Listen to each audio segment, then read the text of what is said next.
In the Big 12 Women's Basketball Championship game, you have the TCU Horned Frogs versus the West Virginia Mountaineers. Now, Mark Campbell has done good things at TCU. I loved that he had Haley Van Lith last season. Loved watching her play ball. Made it to the Elite Eight last year. Mark Kellogg, who, by the way, has gone runner-up in the D2 tournament twice with two different teams. Once with West Texas A&M and once with Fort Lewis. Now he's with the West Virginia Mountaineers. He's gotten them to the second round twice and is slowly building them up. West Virginia right now is 15th in the nation. They're 26-6. TCU is 10th in the nation, 29-4. Their West Virginia is 14-4 in the Big 12, and TCU is 15-3. These two teams are dangerous inside the Big 12 and outside the Big 12. Now, West Virginia got beat by Ohio State, Villanova, Texas Tech, TCU, and Utah, and TCU. So, they haven't been able to beat TCU yet this year. TCU got beat by Utah, got beat by Ohio State, so they shared that in common. Got beat by Colorado, and that's it. These are two very good teams that are about to clash. They have, for West Virginia, they have Gia Cook, they have Kiera Wheeler, they have Jordan Harrison, Carter McCray, all of them really good players. Olivia Miles, Clara Silva are the two main ones, along with Marta Suarez, that make TCU what they are. Both of them have pretty darn good shooting percentages. Both of them rebound at a high level. They both work as a team, could be better at that. But one of them's a little bit better on defense in one sense. But both of them can be scary, and both of them show it. This is going to be one heck of a game. Now, West Virginia had to beat Colorado to get into this game. It was a defensive slog, 48-47. TCU went basket for basket with Kansas State, 74-62. They're pretty much in Kansas State's backyard. TCU also had to beat BYU. West Virginia had to beat Arizona State. Like I said, both of these are really good teams that you need to watch out for. But if you've never been to my page before, I do this by the numbers. I'm a stats guy. No matter if I'm talking football, no matter if I'm talking basketball. I do talk women's gymnastics, but don't get as many stats needed on that one. So, let's get to it. Before we get into the crux of this video, hit like, hit subscribe if you like college sports, because I do college sports, primarily college football, college women's gymnastics. Do a little basketball and other sports on occasion, but that's what I do, college. Also,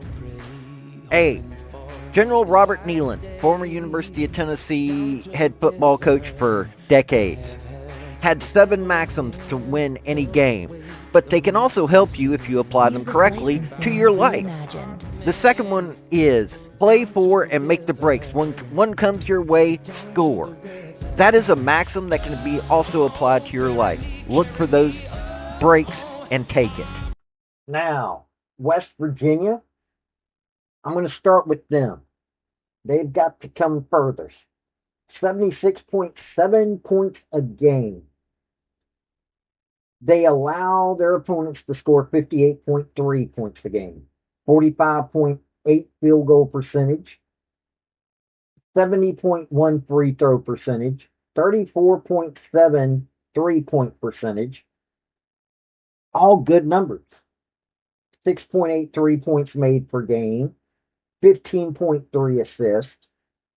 They get 32.3 defensive rebounds, 14.9 turnovers a game, though. They only get 2.3 block shots, but they balance that with 11.4 steals.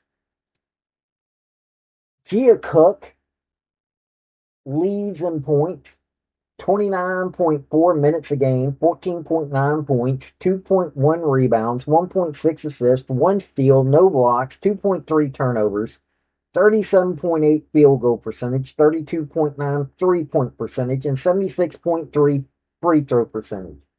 Kiera Wheeler, who leads in rebounds, second highest score, 28.1 minutes, 13.4 points, 7.5 rebounds, 2 assists, 1.5 steals, 0.7 blocks, 2.9 turnovers. That's very high, but 52.1 field goal percentage. She's a forward, you would expect that. 23.8 3-point percentage. That's why you expect that with her being a forward. 56.2 free throw percentage. Jordan Harrison, who leads in assists and steals. 31.1 minutes a game, 12.9 points, 3.1 rebounds, 5.2 assists, 3.3 steals, no blocks, 2.9 turnovers, 44.8 field goal percentage, 82.3 free throw percentage, and 29.4 3-point percentage. Sydney Shaw, 31.5 minutes, 11.9 points, 4.5 rebounds, 2.4 assists, 1.9 steals, 0.4 blocks, 1.8 turnovers, 42.3 field goal percentage, 41.6 3-point percentage, and 73% free throw percentage. And Carter McRae leads in blocks with 0.7. She and Kiera Wheeler, they share co-titles on that with their turnovers. You've got their top 3 scorers also turning over the ball way too much, with Kiera Wheeler and Jordan Harrison right there at 3 turnovers a game. Not a good thing. They're not blocking by any imagination. At least they've got some steals, mostly behind Jordan Harrison. It's a good team. It is. Their shooting percentages are in the good range. I don't think they'll handle the top SEC teams by any stretch of the imagination. This is probably a team that could probably make it to the Sweet 16, maybe second round of the NCAA tournament. They're a good team. By any stretch of the imagination, they're a good team. They deserve to be where they're at. And they just need to work on their defense. They really need to work on their defense. Now, TCU, 78.3 points a game. They allow only 56.2, 47.5% field goal percentage. That's getting closer to the elite schools. They're 13th in the nation in that. 77% free throw percentage, 35.9 3-point percentage. They make 9 3-points a game, 16.9 assists, a little bit better on teamwork, 37.5 defensive rebounds a game, 13.6 turnovers a game. Not bad, could be much better. 5.3 block shots. They're 16th in the nation at that. It's a really good number right there, but they only get 7.3 steals a game. Olivia Miles, who leads in points and assists, steals, 35.1 minutes a game, 19.7 points, 7.1 rebounds, 6.4 assists, 1.8 steals, 0.3 blocks, 3.8 turnovers, though. I don't like that number in any way, shape, or form. But 48.8 field goal percentage, 35% from the 3-point area, 84.2 free throw percentage. She just needs to work on her turnovers. Marta Suarez, 30.8 minutes, 17.3 points, 7.2 rebounds, 2.4 assists, 1.4 steals, 0.2 blocks, 3.2 turnovers, though. Yet again, why do you have so many turnovers? 47.4 field goal percentage, 38% 3-point percentage, and 89.3 free throw percentage. Donovan Hunter, 33.2 minutes, 11.2 points, 3.2 rebounds, 2.2 assists, 1.4 steals, zero point 0.2 blocks, 1.2 turnovers, 47.1 field goal percentage, 34.9 3-point percentage, and 73.8 free throw percentage. Claire Silva, who leads in blocks and rebounds, is their center. 23.7 minutes, 9.1 points, 7.4 rebounds, 1.2 assists, zero point 0.5 steals, 1.7 blocks, 1.5 turnovers, 58.7 field goal percentage, doesn't make three pointers, but hey, she's a center, and 55.6 free throw percentage. I'm not liking the steals numbers, but they still work really good together as a team. They've got two players, but with them, only two players that are way too prone to turning over the ball. They've got shooters who are in their top spots. They have gunners that are making sure to score. I'm liking this about them. They're probably Olivia Miles is probably a little worn out by this time in the season. They rebound at a high level. Even their guards rebound, their forwards rebound, their center really rebound. So this team's going to get the ball. They do really good on blocks. They just need to work on the steals. And Olivia Miles and Marta Suarez need to work on their turnovers. I'm looking at these two teams. Your top player for West Virginia is not a shooter. Okay, beyond the 3-point arc, she's slightly less than what I would want for a player. Your 3-point shooting is okay, but when you add in the fact that you've got Carter McRae doing 100% shooting, and you got a few others, but your main players are turning over your three main scorers are turning over the ball way too much. With Sydney Shaw, your fourth, getting close to it.